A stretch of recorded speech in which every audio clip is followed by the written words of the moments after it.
wala tabax ay immeuble ak ay stade jàpp ni loolu mooy koom-koom réew jamono joo xam ne mbay mi nërmeelu na càmm gi nërmeelu na géej gi jaay nañ ko ba napp amatul amuñu ay industrie yoo xam ne moo war a mën a transformer li ñuy liggéey te loolu mooy indi valeur ajoutée mooy yokk ci koom-koom waaye loolu it mooy tax ba ndaw ñi mën a am liggéey lajj googu mu lajj moo teg coono askan gi waaye bi gën a doy waar mooy jafe-jafe yi nga xam ne tey andi na njàqare ci sénégalais bu ne te mu lalu ci politique ñu fas yéene ci waxtaan ak yéen ci tuuti jafe-jafe yooyu nag dara waralu ko lu dul ki ñu dénk réew mi mu fàtte ni dañ ko dénk jàpp ni da ko donn wala lu mu jënd la cëpp marché muy moomeel ba tax nag dañ ko dénkee réew mi ba léegi ci fitna la Sénégal dëkk kuy sénégalais rek war nga nangu ni juróom-ñaari at yi li fi xew ci fitna boo dajalee li ñu doxoon diggante bi ba 2012 boo ko dajalee tollul noonu mai 68 événement 62 yi 88 93 2011 yooyu yëpp boo ko dajalee li fi xew ci fukki at ak ñaar yi moo ko gën a tar lan moo ko andi mooy benn dong ci 17 millions de sénégalais ñu dénk ko mu foog ni moom ku wax mu tëj ku wax mu dóor ku wax mu tiire bal ñu nga dee opposant bu yëngatu muy xaw koo ragal ne xaaral ma faagagal ko xaaral ma complot ko xaaral ma fexe ñu ma koy yóbboo ko lii rek moo andi fitna ci Sénégal gisin googu nag mu am lal ko ci coxor goo xam ne kuy sénégalais xam na ko ndax nit bu soxor boo ko gisee xam ko lal ko ci li tubaab di wax rancune mooy fayante diw daf ma contre faw rek ma faagagal ko moo xam homme d'affaires la moo xam sëriñu daara la moo xam ab sëriñ la wala ab étudiant la wala ab journaliste la képp ku ne man ànduma ak moom gis naa neneen rek mu ne tey ma rey la te loolu du màndargam jiit dafay yaatu di jéggale di jàllale loolu moo ñu andi ci lii ñu toll nii ba lan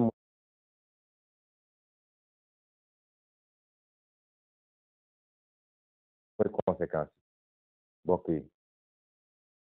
lu mat juróom fukk ci ay bakkan ay gone yu ndaw a ndaw a ndaw rot na fi diggante mars 2021 ak juin 2023 lim bi bëri na de takku na benn bakkan rek bu rotee dafa mel ni àdduna yëpp lañu faat barki démb bu bakkan rotee ca France ka jiite France dafa génn wax ak waa France ca saa si la génn ñun de bii mujjee nii ñaar fukki bakkan ak juróom-ñeent ñoo rot ba léegi ki nga xam ne moo jiite réew mi taxawul jàkkaarloog askan wi wax ak askan wi masawu leen balu leen taxawul jàkkaarloog wayjur yi jaale leen loolu mooy ñàkk a wekk sa askan ci jamono joo xam ne ma ngay dem ba Ukraine nga xam ne 8000 kilomètres bi ñu jox ko ay sondel mu naan day rendre hommage ña fa dee ca guerre ga naam lu baax la sax waaye nag balaa ngay laax jaay wax dëgg yàlla sa réew mi nga dëkk ñu jiital la mbir am nga génne alkaati yi ñu tiire ci kaw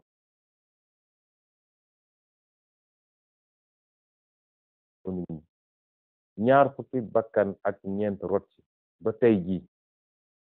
ñaar fukki fan ak juróom ñaar tegu na ci tey jii yeyoo yàbbi wax ak sa askan mu toog ba tey mu ne suba dina jàkkaarloog yéen pour wax ci mbirum politique ci war mbirum mandat loolu ñàkk a wekk sa askan weesuwut loolu li tubaab di wax mépris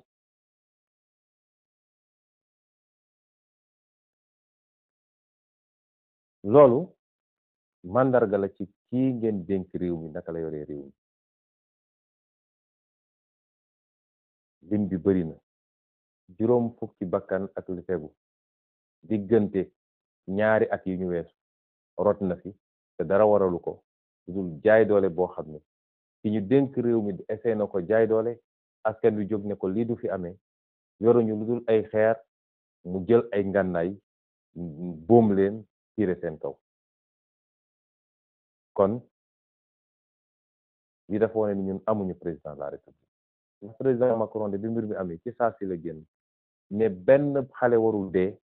ci anam yu mel ni ba pare ci saa si procureur de la république bu uteeg ñii fi nekk nga xam ne procureur Macky Sall lañu li ñu ne Macky Sall dafa dem seeti dans les poubelles de la justice dafa dem seeti ci mbalitu justice bi pour tànn ci ñenn ñi mu seppi ñii mu jox leen procureur général ñii mu jox leen juge d'instruction pour ñu defal ko lu mu bëgg waaye gis nga France ba mu fa amee ca saa si la procureur jóg daal di jël dossier bi ñu jàpp alkaati bi tiire ne ko waroo woon tiire parce que xale boo xam ne yorul ngannaay yorul dara nga tiire ko loolu faute grave la daal di yóbbu ko mandat de dépôt noonu la réew di doxee ak nu mata di am syndicat magistrature bi bind communiqué boo xam ne yéen nit gis ngeen ko lii su ma koy wax dama bëgg ñu gis la écart bi am diggante suñu réew nga xam ne dafa suufe ci démocratie ak réew yi nga xam ne doonte bokkuñu ak ñoom gëm-gëm sax waaye am nañu ay principe ak ay valeurs yu ñu gëm moo tax li ñu dese ci liggéey bari na kon maa ngi dellu jaalewaat mbokku xale yi nga xam ne seen bakkan rot na di leen wax ni bokk nañu ak yéen tiis bokk nañu ak yéen naqar gi ñu ngi ñaanal way dawli yàlla na yàlla xaare leen kër yu yaatu ya ci barzak yu sedd yi ubbil leen seen palanteer ñu jàkkaarloog seeni kër àjjana donte gëm naa ni looloo am ndax man dama gëm ni nañ leen faate daf leen setal wicc ci bàkkaar ñu dellu fekki seen boroom ci ni ñu juddoo woon ña leen faat nag ñoo yenu seen bàkkaar man lu ma gëm la waaye jullit ñaan la am kon ñu ngi ñaan yàlla xaare leen aljana ak këru barzak bu yaatu dina wax ni bokk nañu yéen tiis bi naqar métti nañu ba fu métti yéen waaye di leen wax ni seeni doom war ngeen am fierté ci ñoom ndax nañuy xoolee saaba ya ak nit ñu baax ñi daan xeex ngir dëgg bët boobu lañ leen war a xoole demuñu sàcc ñu tiire leen bal ñu dee defuñu lu ñu warul def waaye dañoo am gëm-gëm ci seen réew xam ni ñoom ñu war a xeex ngir seen réew baax ba faw mënoon nañu fàq jël gaal ne ñoo ngi dem Europe waaye dañu ne dañuy toog xeex fii suñu réew ndax réew mi lañu war a defar ba mu baax ñu toog fi séddoo wërsëg gi kon ku daanu ci loolu ngàcce gàllaama yow te la daaneel moom moo des ak ay problème waaye di leen wax it ni amoon nañ yéene ñëw jaale si leen te dinañ ko def ndax jaay doole gi nga xam ne moom lañ ñuy jaay doole ba tëj suñu koñ ne kenn du génn te teguñu ko fenn moo ñu tere ñëw pour le moment waaye niñ ko defoon ci 2021 kenn ku nekk am nañu yéene sol suñu daal di ñëw ba ci kër ga jaale la masawu la bokk ak yow naqar gi rax ci dool it ni bu ñu nekkoon ci réew mu normal famille bu nekk boo xam ne tey teg nañ ko lorange bi nguur gi dafa waroon jël ndàmpaay gu duuf gu duun teg ko sa loxo naam remplacé wul bakkan bi nga ñàkk waaye diine gi ñu gëm sax ñun diine yi ñu gëm bopp dafa ne ku rey te tey ko ne maa tey rey kooku dafa am fu ñu war a jaar ak moom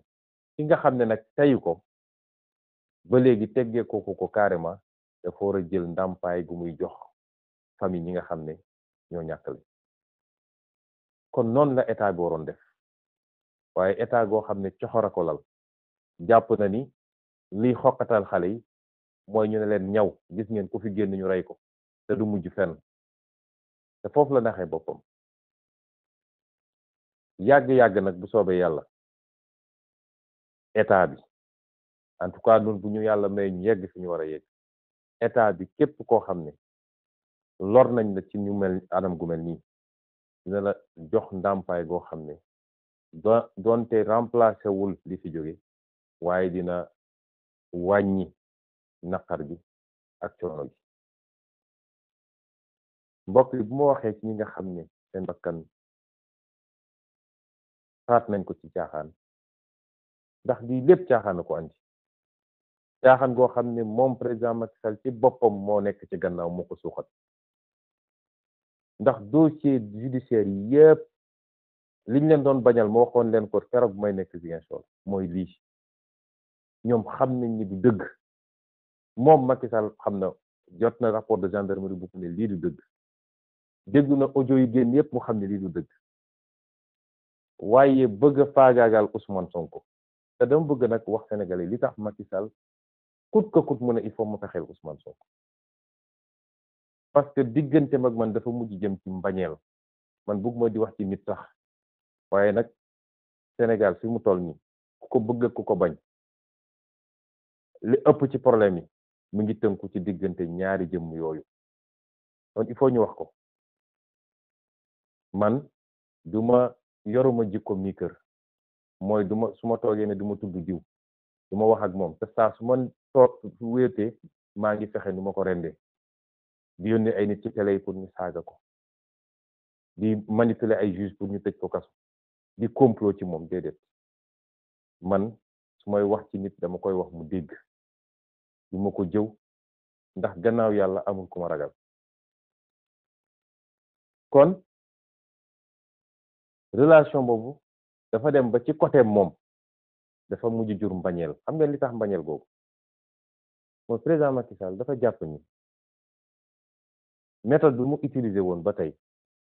ku wax mu tëj ku wax mu dóor adversaire politique bu ko jaaxal mu faagaagal la yàlla dafa def bu mu yegsee ci sama jëmm ji la askanu Sénégal yëpp taxaw ne ko lii du fi amee foofu la lajjee ba tey ji loolu nag moo ko métti toujours damay wax sénégalais yi ni combat bii du combat wu Ousmane Sonko am na ñuy def njuumte boobu jàpp ni mbirum Ousmane Sonko la nee nañu sax dañ naan man troisième mandat bi mooy sama xeex waaye leen sama new déedéet bu dut woon Ousmane Sonko ak ñi ànd ak moom ci askan wi taxaw jàkkaarloog Macky Sall depuis mars 2021 kon jamono ji ñu toog kenn du toog ñu naan ragal na déclarer troisième candidature ak ragalu lu ko neex lay def ci réew mi loolu ku ko nangoo ko nangut moo am ñun ab ñag lañu fi mu toll nii ñag ab dëkk ngi nii dëkk gu ndaw la saa su ne gaynde ñëw bëgg a dugg ci dëkk bi pour faagagal waa dëkk bi waaye saa yu ñëwee ñag gi muy fekk foofu clôture bi bokk pour ñu déggul yenn olof yi mooy tax ba du mun a dugg loolu ñëpp dañu war a am intérêt ku jóg rek xool nooy def ba gën a dëgëral clôture boobu nooy gën a def ba ñag bi gën a dëgër waaye ki ne man ci digg dëkk ba laa dëkk bu gaynde bi duggoon ki nekk ci buntu dëkk bi lay faagagal ba tax nga dem bënn benn trou ci ñag bi boo moytul bu gaynde bi ñëwee dina romb lépp yow lay njëkk a fàdd xeex bi ñu xeex boobu ba léegi moo ñu andi ba tey ji Macky Sall li mu bëgg a def Groupe Infonet 77 186 72 50 ñemewu koo def kon du xeexu Ousmane Sonko du xeexu Pastef xeexu nu ñuy def ba suñu démocratie ak liberté yi nga xam ne suñuy baay ak suñuy maam dañ koo xeex ci xeex yu métti ñi dem ci kaso ñi faatu nañ ci ñi ñàkk nañ seen liggéey ñu bañ a toog ba 21e siècle 2023 ñu ne kenn ci Sénégalais yi ak maqaamam nu mu toll doonte président de la République lañ koy wooye ñëw na rek loolu mu faxas ko ci benn ñu am ci benn buur boo xam ne mooy xool lu ko neex mu ne lii la lu ko naqari mu ne loolu la lii mooy suñu xeex lii nag résistance bi ñu résister ba lajjal ay pexeem ci lu bëree bëri loolu moo ko métti tey ba mbir mi da koo def mbirum xol moom ma baamu ni ñun jàppalu ci ko dara parce que yàlla bindewuñu noonu te dañoo am ay royukaay li ci gën a fort mooy ki yàlla yónni woon ci ñun keroog bi mu duggee Màkka dafa baal ñëpp. kon mbañeel googu nag nga xam ne judd na ba ku tudd turu Ousmane Sonko ci kanamam sax nga gis xar kanam gi mel ni ku ñu tàgge looloo waral li ngeen gis ni yëpp agression yi brutalité bi pexe yi ci wàllu justice waaye mu ànd ak beneen ragal bu gën a doy waar mooy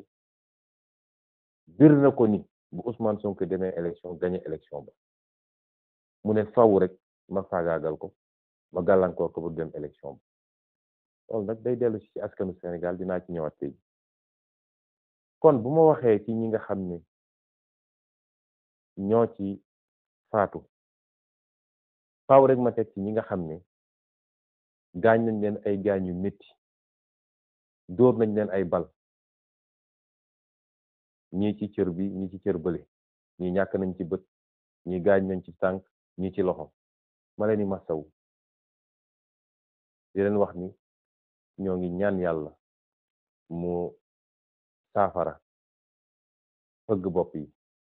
delloo si leen seen wér-gu-yaram ni mu gën a gaawe ñoo ngi seen wet nag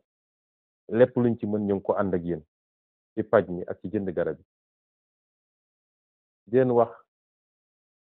waaw leen góor am leen fierté ci li ngeen def bu leen kenn gëmloo ni diw daf leen di utiliser wala lii jaru ko woon déedéet ma teg ci nag ñi nga xam ne tey caabi féeti na leen gannaaw ci lu dul dëgg ñuy lim bu xaw a takku jamono ji ñu toll weesu nañu 650 ak lu tegu ay nit yoo xam ne jàpp nañ leen ci lu dul dëgg ña nga ci kaso yi kaso boo dem ci Sénégal dañ ko fekk ñenn ñi mbokk yi nga xam ne ña ngay dem di leen seeti saa suñu ma woowee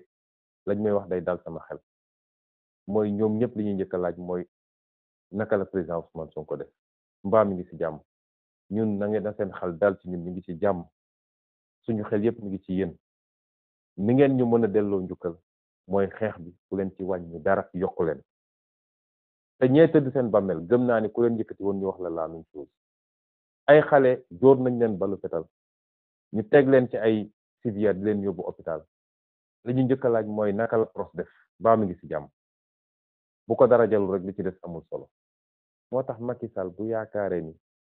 ci fitna ak faagaagal ak xoqatal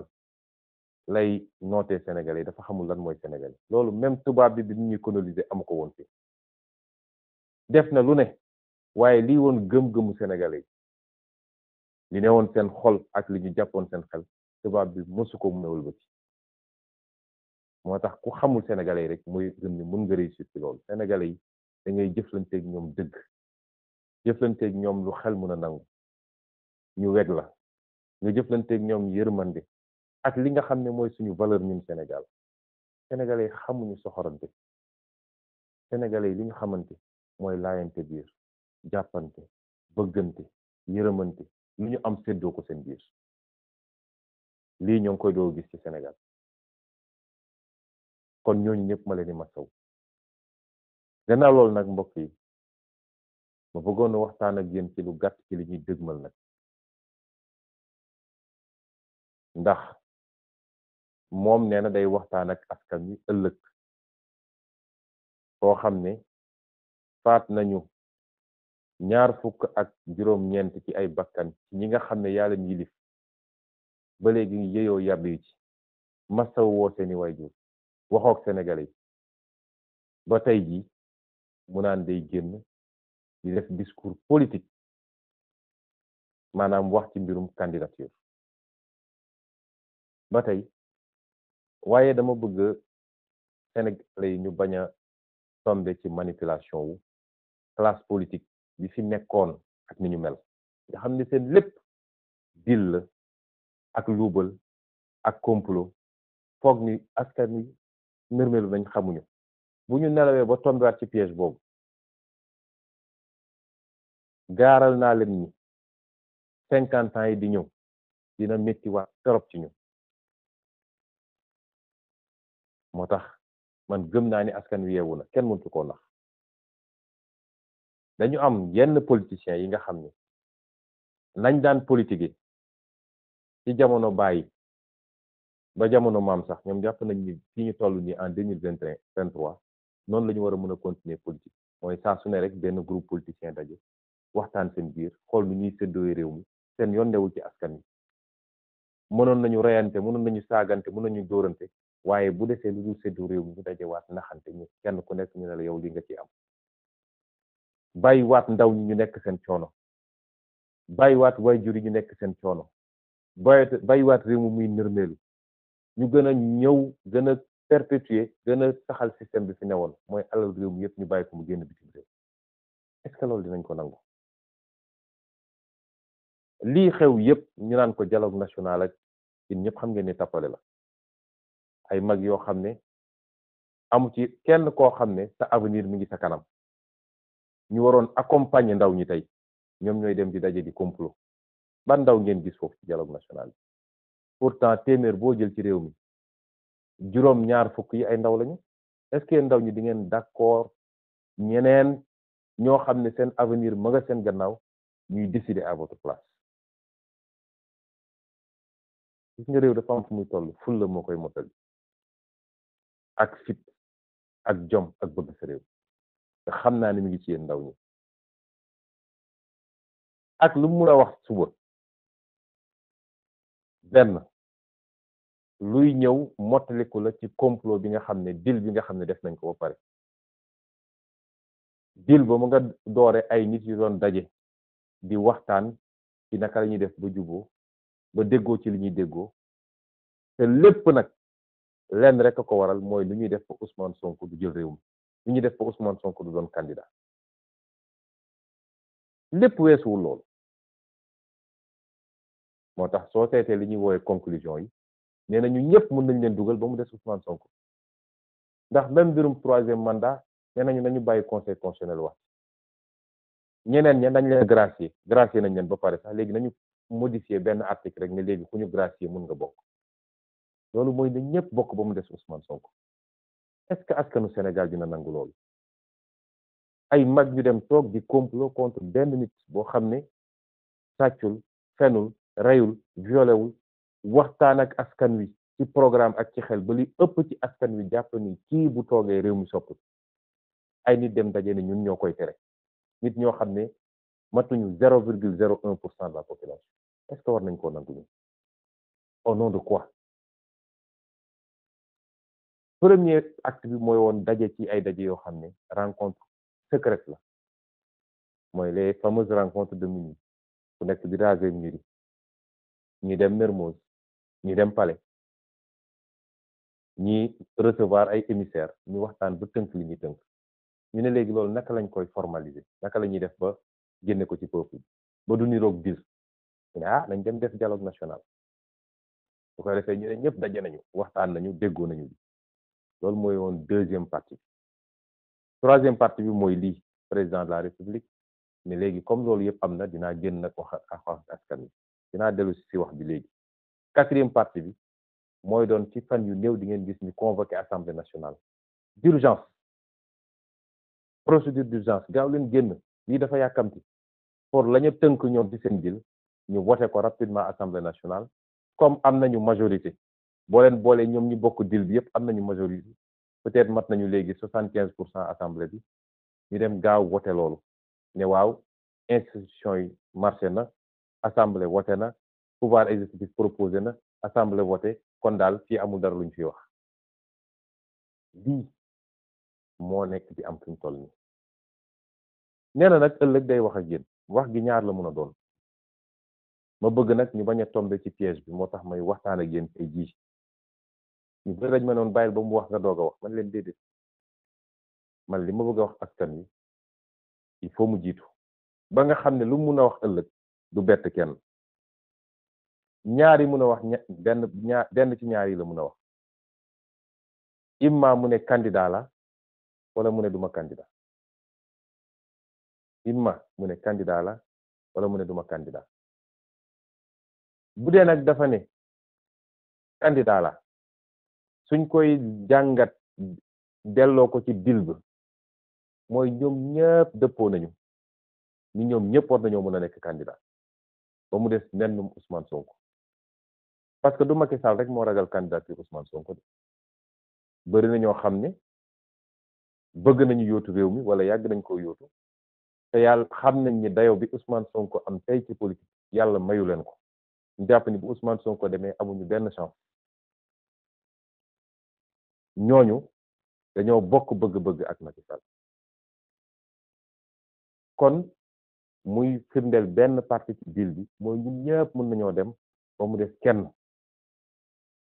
ci ay complot ci tappale ñaareel bi mooy mu ne man duma candidat te nañ ko sóoraale lu mën a nekk la ko am seetlu di nga ko boole ci possibilité yi moo xam 50% la wala 40% la wala 70% la waaye lu mën a nekk la loolu it soo ko delloowee ci deal bi ci complot bi li muy firnde mooy wala liñ ciy jublu mooy dina ne man su ma nekkee candidat boo ma réew mi dina metti trop te bitim réew yëpp ngi ma teg bët gis ngeen li xew barki démb parlement européen bu ma yónnee ndawam soosu mu dem di nar ay nar yu kenn xamul waaw ay terroriste ñooyu sonk ay nangam tubaabee toroxal ko fa toroxal bu doy waar waaye bokk na ci li ko tubaab bi wax mooy waxu 3e mandat boobu nga xam ne waroon na leer bu yàgg ñu dalal Sénégal te Macky Sall bëggu cee wax kon àdduna bi yëpp a ngi koy xool ci 3e mandat réew mi fukk yoo jël juróom-ñeent yi ànd ñoo 3e mandat mu xam nag ni loolu mën naa jafe mën na am mu taxaw ne leen man dootuma candidat waaye li mu ciy jublu ba tey mooy jàpp na ni bu ne man dootuma candidat ñu bari ñoo xam ne ñu ngi taxawoon di waajal xeex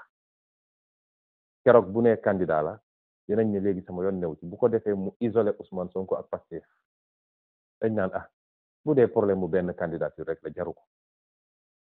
ñun nekkuñu fi pour xeex pour candidature Ousmane Sonko comme Macky nee na du candidat rek li ci def suñu yoon newu ci lii mooy calcul yi moo tax benn boo ci jël rek ci tënk mu nga dellu ci objectif boo xam ne benn objectif rek la mooy président Ousmane Sonko warul nekk candidat en février 2024 ngay laaj nag mbokk Sénégalais yi parce que du problème mu jëmmu Ousmane Sonko déedéet donte dama liggéey li ma liggéey ba tollu fii ànd fekk ñu jàpp ci liggéey bi ba ñuy door matuñu woon fukk ci néeg bi ñuy taxawal parti bi juróom-ñetti at ci gannaaw soriwul joxuñu nit ñi xaalis fexaluñu leen lem waaye di waxtaan ak Sénégalais yi waxtaanu dëgg di leen wax lan mooy dëgg di leen wax lan mooy jàmbatu réew mi di leen proposer ay solution Sénégalais yi di gëm benn ba tey ñu nekk ay millions ñu daj ci lu nekk nag la ñu daj ci politique kenn dajagu ko ci politique Sénégal ci xaste ci saaga ci sosal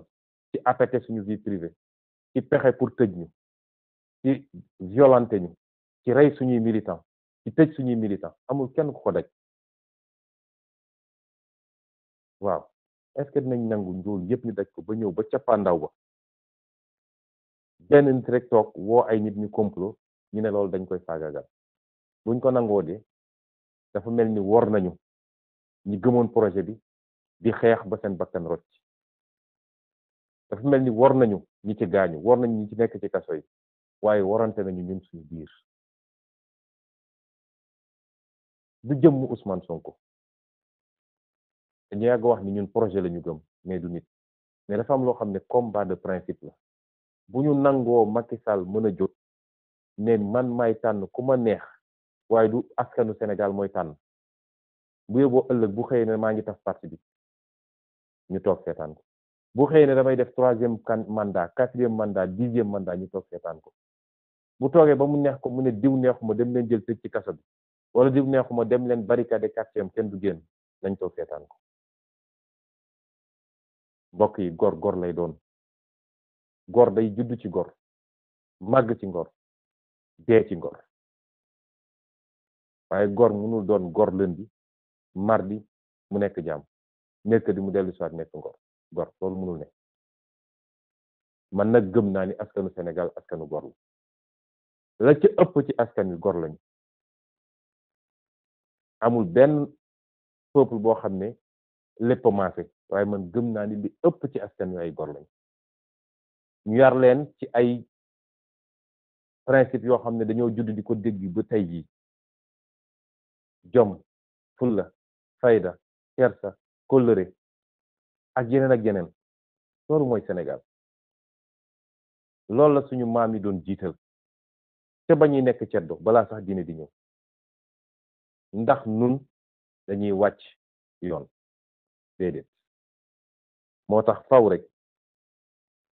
ngeen fàttaliku ni ak lu mu leen mën a wax suba weesuwul mi ngi dugg ci cadre seen deal ak seen complot te weesuwul objectifu nu may def ba écarter Ousmane Sonko moo tax du ma bett bu doon ëllëg ñëw na wax ak yéen ne leen du ma candidat pour moom loolu dina permettre mu isoler Pastef ak Ousmane Sonko mu ber leen ba ñeneen ñëpp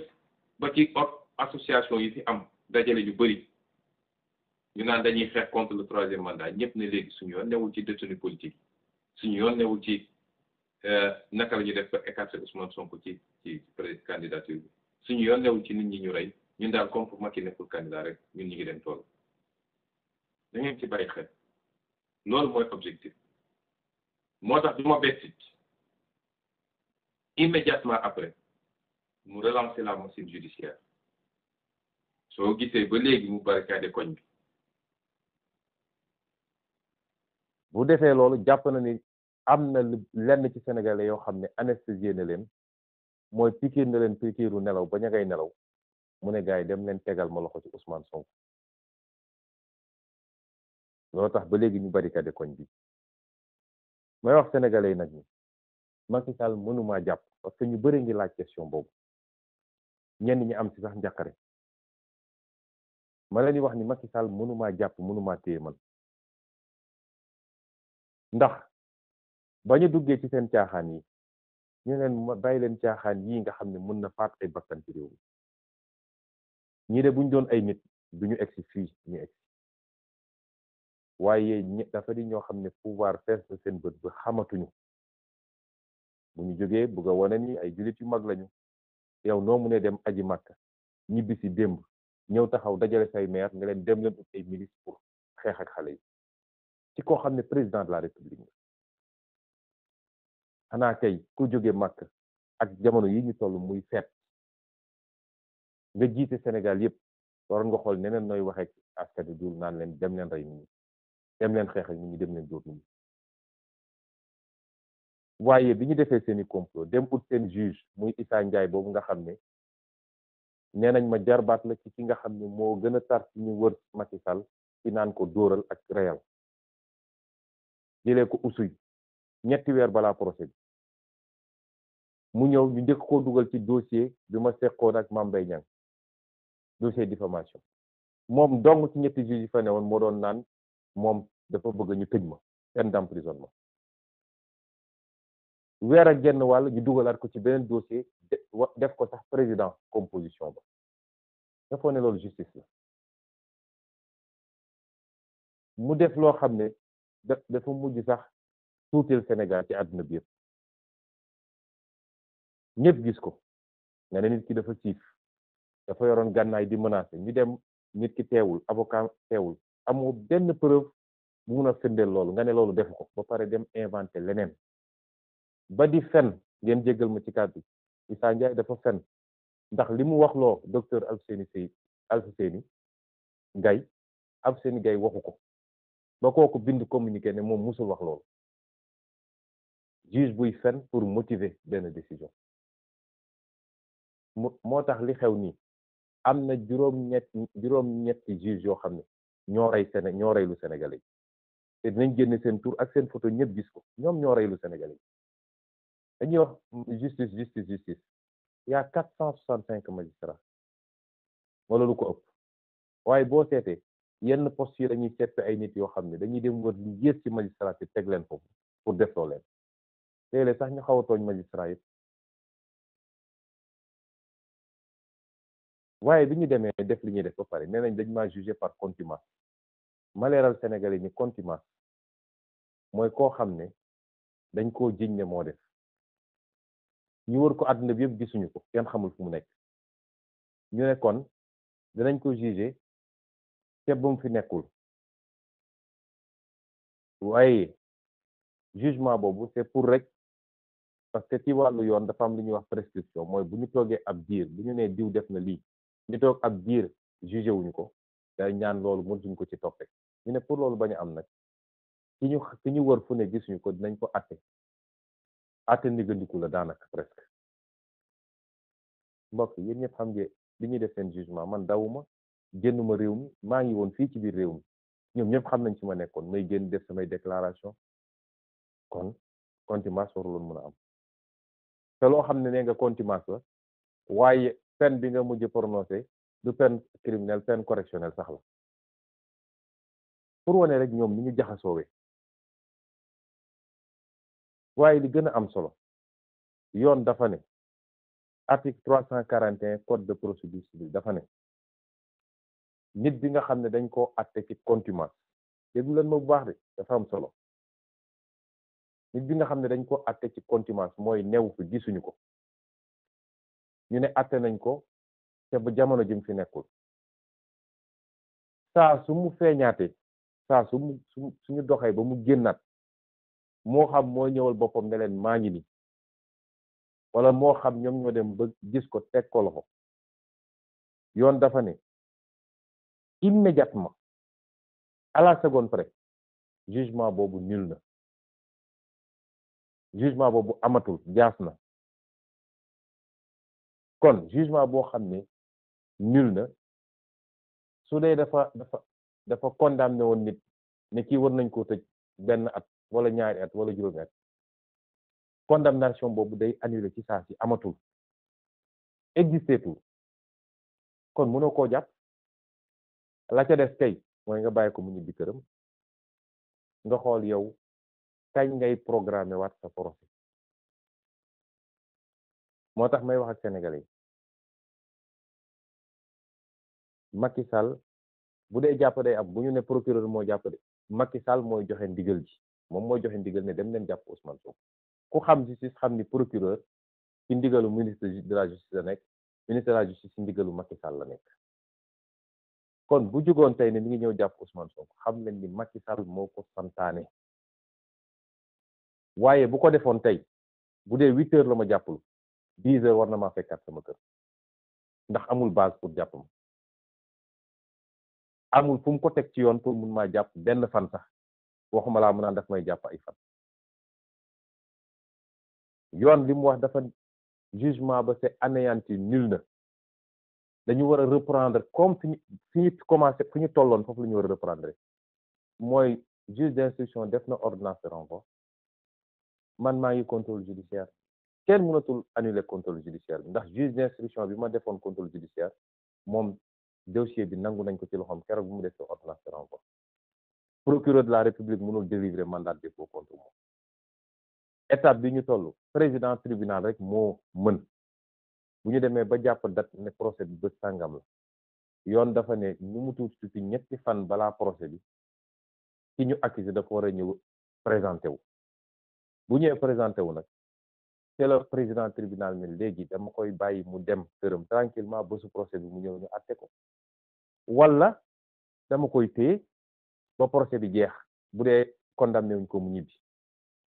loolu nag nañ ko def saa su leen neexee ndax procès bi bis buñ ko ubbiwaatee du procès Ousmane Sonko de procès comploteurs yi la dinañu xam lan la ci Macky Sall def lan la ci Mamour Diallo def lan la ci maître Gabisso def lan la ci keneen ak keneen def ndax procès boo xam ne tegoo fa tànk sax ñu setal la ba di inventé leneen keroog bu ñuy taxawaat samay avocat yëpp taxaw ma taxaw di ngeen xam ni sàcc ndënd yomb na lool waaye foo koy tëggee moo jafe kon bis bu ñu nee jàpp nañu Ousmane Sonko te bàyyiwuñu ko ca saasa maa ngi woo askan yëpp ñu jóg nañ ko defee woon mars 2021 bañ ma jàppee te teguñu ko ci yoon nañ ko defee ci juin bi ne askan bi yëpp jóg te bii paa nag bu ñuy jóg waxoon naa leen ko keroog ci meeting Parcelles Assainies ba te gëm naa ni ci yoon boobu la ñu nekk bii paa bu ñuy jóg dañu jeexal xeex bi benn yoon parce que mënuñu 6 mois yu nekk 1 an bu nekk mu def li muy def ñu génn ñu faat ci nangami bakkan gaañ ci nangami bakkan ñu demaat toog déedéet bii paa day métti benn yoon rek loolu man maa ko wax muy droit bi nga xam ne peuple bi nga xam ne ñu ngi koy teg lu dul yoon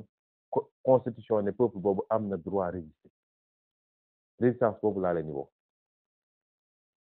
te nag bu leen ci am lu ngeen di ragal ndax lii weesu lii am ci weer wi ñu nekk weer wi ñu génn muy weer juin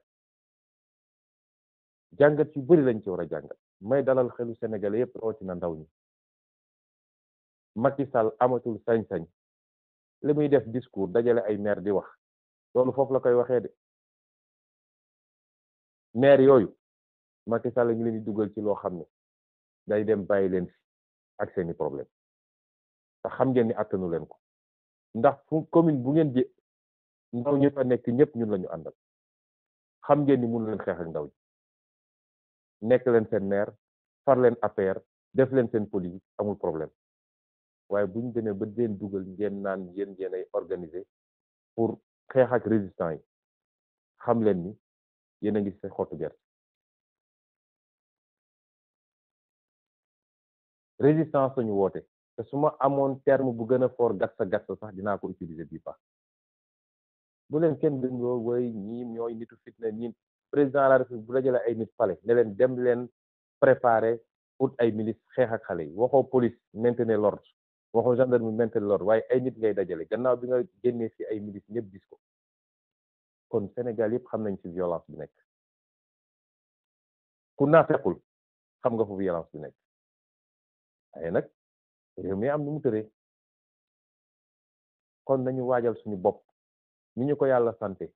waajal leen seen bopp lu ngeen mën ci doole mastataatum lu ngeen mën ci doole kuwa bu leen ragalati parce que li fi xew àdduna bi yëpp da koo gis àdduna bi yëpp dankaafu Macky Sall àdduna bi yëpp laaj ko ay compte ne ko noo mu ne génn ay milice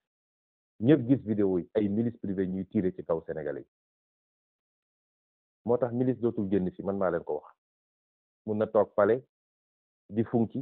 di wax waaye milice dootul génn Sénégal alkaati yi nga xam ne ñoom la ñuy yónni naan leen dóor leen xaw ma ñàkk formation la xaw ma coxor la mais ab alkaati boo demee manifestation jàpp ab ndaw yóbbu ko commissariat da nga koy déglu yóbbu ko ci procureur ñu xool ndax dañ koy yóbbu ci juge wala dañ koy bàyyi waaye jàpp ay xale xaar ba gudd nga génne leen di leen dóor loolu bokkul ci formation police loolu soxor kese la moo tax mbokk yi liggéey gi ñuy xaar bëri na ndax il va falloir nettoyer beaucoup de choses justice bi fonction publique bi police bi fépp am na ay réformes ñu war a def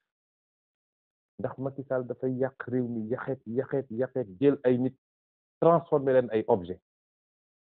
di leen def loolu defuwut waaye bu dee alkaati yi defee nañu xel tuuti dinañ xam ni mbir mi ñoom ñoo ciy def ndax ministre affaires étrangères dafa dem barki démb ci benn télévision tubaab lan la wax nee na déedéet ay milice tiré wu ñu de alkaati yi ñoo tiré te légitime défense la woon loolu lu muy wund ban légitime défense moom avocat la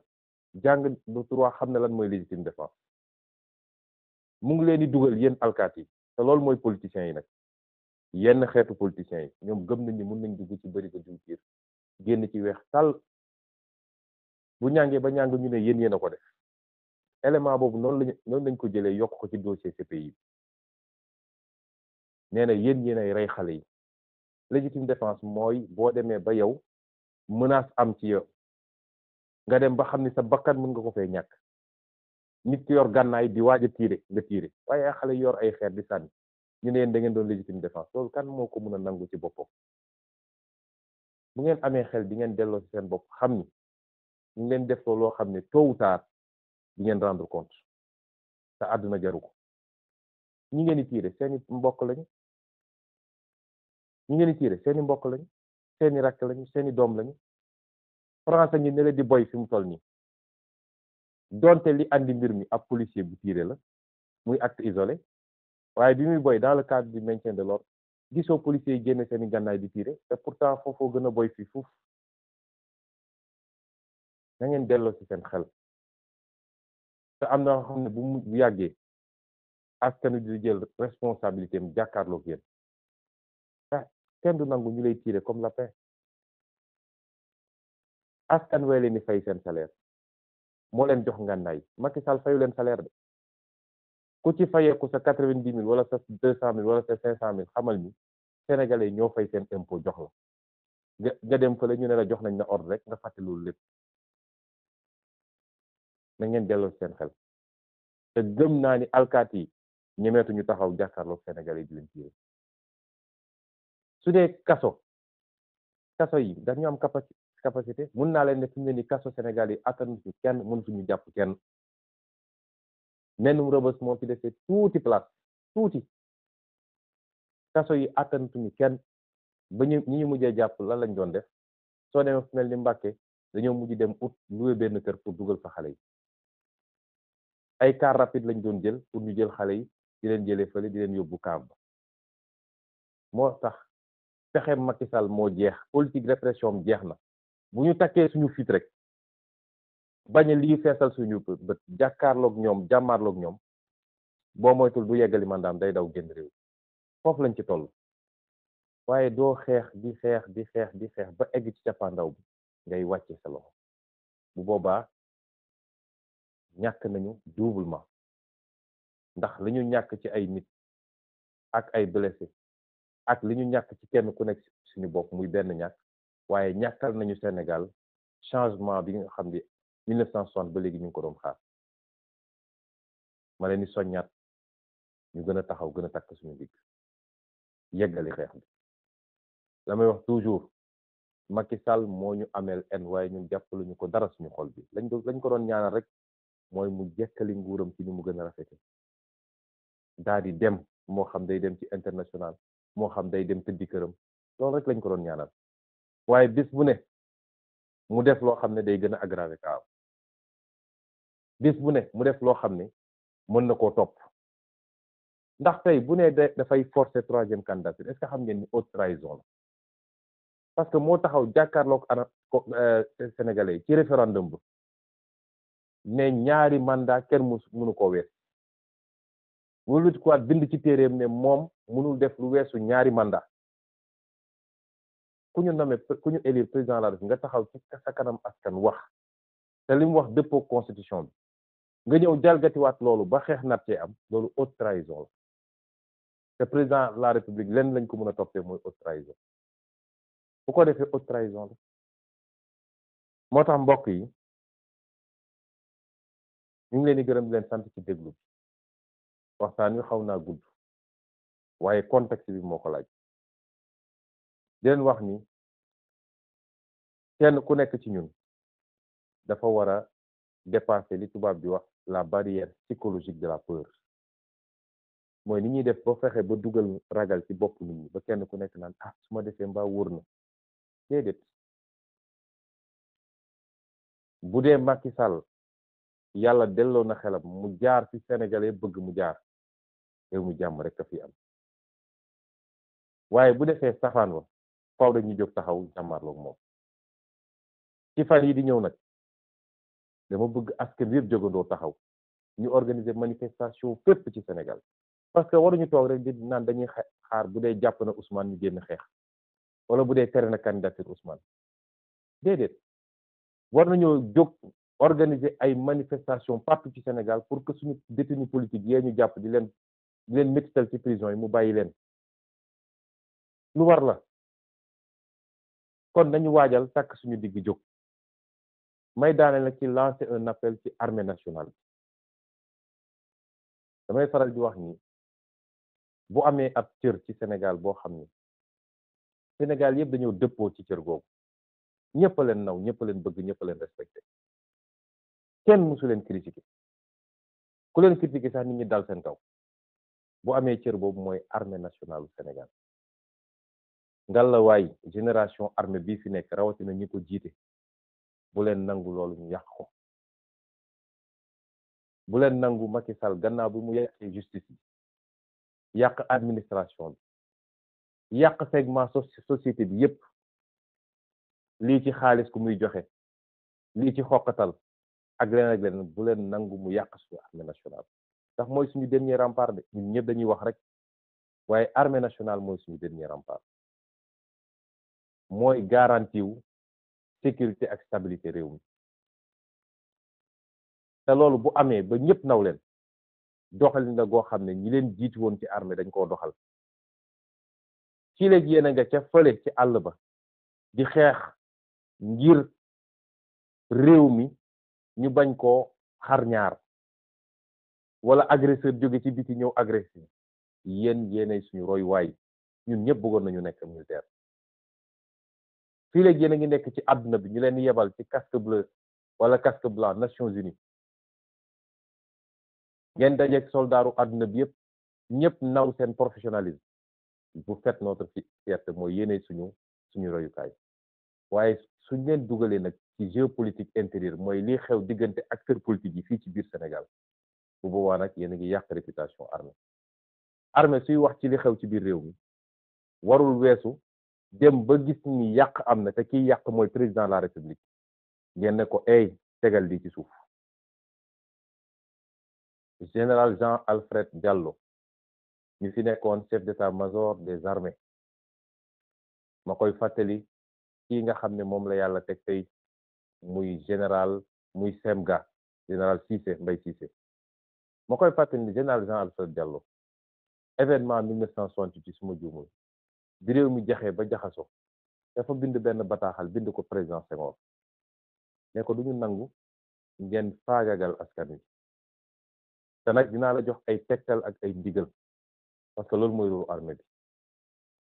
ce gouvernement bi dafa bëri te ay politiciens rek a ci nekk liggéeyaluñu askan wi dama bëgg nga wàññi ko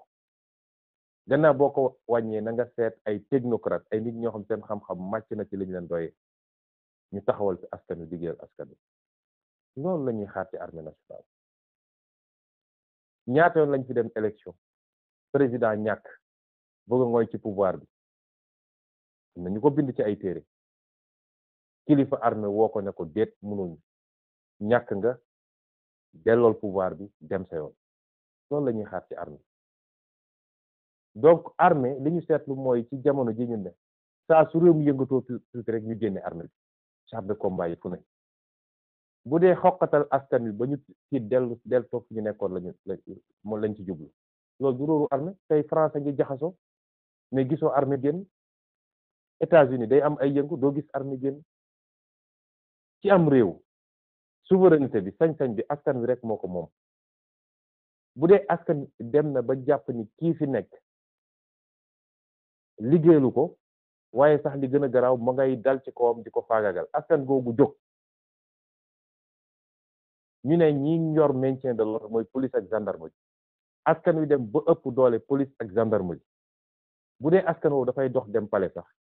yow armée da nga ko war a gunge encadré ko waaye war a ko tere parce que expression souveraineté nationale la loolu mooy cëru armée waaye du di xokkatal askan wi naam ba léegi dégg guñu fu armée tiré ci peuple bi ba léegi dégg guñu fu armée defee naka su dul noonu waaye nag armée rôle am du maintien de l'ordre tey suñu nee armée demal garder ay magasin au champ wala ñu ne armée demal garder tel bâtiment askan wi ñëw jublu foofu lan la armée di def yoru leen grenade lacrymogène da ngeen di tirer ci kaw askan wi wala da ngeen di ànd ak askan wi dox gunge ko mu dem pale loolu mooy responsabilité armée bi ñuy ñaan nag ñi nga xam ne ñoo ŋànk armée bi fi ñu toll nii lu baax rek lañu dégg ci ñoom lu baax rek Macky Sall tegu leen fi ngeen nekk fa ngeen nekk résultat wu ay sacrifice keroog bi ngeen duggee ci armée ñu leen di dawloo di leen ruleloo di leen dóor ngeen di jàng boole si dama naan toujours li loo fi gis ci Sénégal armée moo ci gën a mat nañu ci yaram mat nañu ci xalaat intellectuel yi gën a mag ñu ngi ci armée bi mu di làkk langue yu bari am ay diplôme ay doctorat ci fànn yu bari la ngeen yor président de la république yoru ko loolu ngeen daj ko di ci nekk di formé wu ci xel ak ci yaram ba egg fi ngeen egg kon kii signé décret nommé la semga wala nommé la bërëb sàngam wala bërëb sàngam yàlla da koo jaarale ci moom rek nga war a am loyauté nag sa diggante ak moom waaye loyauté boobu warul yegg ci mu def loola loo xam day këpp ci askan wi déedéet ñu ñaan armée Sénégal mu fàttaliku loolu te jëmmal li nga xam ne moo tax askanu Sénégal naw ko ci daaneel nag ni askan wi war na xam ni Macky Sall li mu mënoon mënatu ko ndax dañ ko bàyyiloon terrain international muy wër di yàq suñu der naan ay salafiste lañu ay terroriste lañu respecté wu ñu institution yi waaye jël nañu contre-offensive wax ak àdduna bi yëpp médias internationaux yi ñëw wone li xew Sénégal ba gis ngeen tey fu ñu dem ñu leen yéen waxu leen dëgg waaye rax ci dolli ñu déposé plainte CPI plainte boobu nag moo leen tiital plainte bi du sama plainte man plainte famille victime yi la waaye ñun encouragé nañu bu baax pour nit ñi déposer plainte di féliciter Juan Branco ci liggéey bi mu def ak ñi liggéey ak moom yépp plainte boobu moo leen tere nelaw te tey ku ñu dóor bal wala ku ñu xosi dóor bal sax bëri na ku ñu xosi sax tey dañuy jël dossier bu boole ko ci yokkaat ko ci plainte CPI dama ne mag lu muy wax di ko wax rek dëgg la ci moom suñu demee ba bésum tabaski amuñu lu ñuy wax lu dul CPI yow nga dem aji màkk ñibbisi dajale ñi ni pare amoo looy wax lu dul CPI waaw su leen neexee sax nañ dem CPI jaaxal na leen te commencement kese la ndax yemuñu ci CPI kon bu kenn ragal ci Sénégal bu taxaw jotee nañu taxaw ëllëg bu Macky Sall jógee ne maa ngi di ab Ousmane Sonko ci lu dul dëgg téye ko ñaari fan ñetti fan ci lu dul dëgg na askan wi yëpp jóg bu ne damay forcer 3e mandat na askan wi yëpp jóg waaye war nañu jóg taxaw ngir suñuy détenu politique ñu bako ndax buñ ko defulit day continuer de saa su ne day xëy rek jàpp kii soxlaatul sax am lay pour jàpp nit ñi lii laa bëggoon waxtaan ak yéen di leen gërëm di leen sant di leen wax nag ni suñu destin mi ngi suñu loxo de suñu destin yàlla deseluñu dara yàlla bu namee ab mbir day dajale condition yi waaye yow yaay mottali yàlla du soppi cim réew lu waa réew mu bëggul soppi ci seen bopp loolu aaya la juróom ñaari weer moo des pour ñu jël suñu destin en main